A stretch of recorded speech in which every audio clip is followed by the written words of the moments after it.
Hi friends, இன்றைக்கி பார்த்தீங்கன்னா புடலங்காய் பொரியலங்க செய்ய போகிறோம். அதுக்கு தேவையான பொருள் என்னென்னு பார்த்தீங்கன்னா கடுகு, ஜீரகம், மஞ்சத்தூள், 1/2 டீஸ்பூன் வந்து உளுந்தம்பருப்பு, 2 ஸ்பூன் வந்து பார்த்திங்கன்னா கடலைப்பருப்பு, பெரிய வெங்காயம் சின்ன சின்ன நறுக்கி வச்சுருக்கேன்.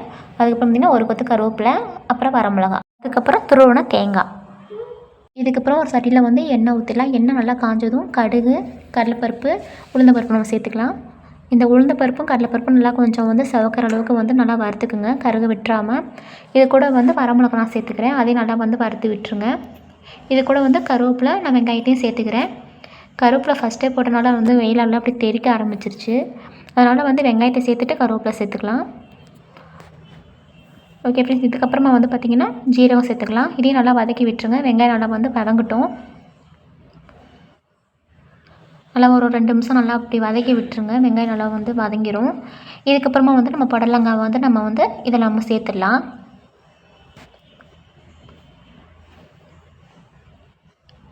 புடலங்காவை சேர்த்துக்கப்புறமா நல்லா வந்து கரண்டி வச்சு இந்த மாதிரி கிண்டி விட்டுட்டு நீங்கள் வந்து தண்ணி கொஞ்சமாக தொளித்து நீங்கள் வந்து மூடி வச்சுருங்க. இப்போ அரை வேக்காடை வெந்ததுக்கப்புறமா ஒரு 5 நிமிஷம் கழிச்சு பார்த்திங்கன்னா இந்த மாதிரி அரை வேக்காடை வெந்துடும்.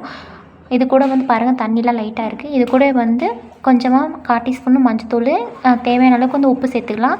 மஞ்சத்தூள் வந்து சேர்க்கலாட்டியும் பரவாயில்ல. இப்போ வந்து இதையும் கிண்டி விட்டு ஒரு 5லேருந்து ஒரு 7 நிமிஷம் வந்து அப்படியே வேக விட்டுருங்க. இடையில ஒரு வாட்டி வந்து கிண்டி விட்டுருங்க. தண்ணி வந்து எனக்கு வந்து இடையில வந்து நான் பார்க்குறப்ப தண்ணி நல்லா வற்றிடுச்சு. அதனால் மறுபடியும் நான் கொஞ்சமாக தண்ணி தொளிச்சு அப்படியே நான் வந்து ஒரு 7 நிமிஷத்துக்கு அப்படியே வேக விட்டுட்டேன். இப்போது 7 நிமிஷத்துக்கு அப்புறம் பார்த்திங்கன்னா நல்லா புடலங்காய் வந்து வெந்திருக்கும். இந்த ஸ்டேஜில் வந்து நம்ம தேங்காய் துருவலை வந்து சேர்த்துடலாம்.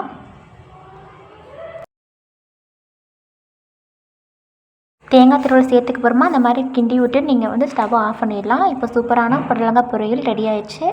ஓகே ஃப்ரெண்ட்ஸ், இந்த வீடியோ பிடிச்சா லைக் பண்ணுங்கள். நம்ம சேனலை மறக்காமல் சப்ஸ்கிரைப் பண்ணுங்கள். தேங்க்யூ.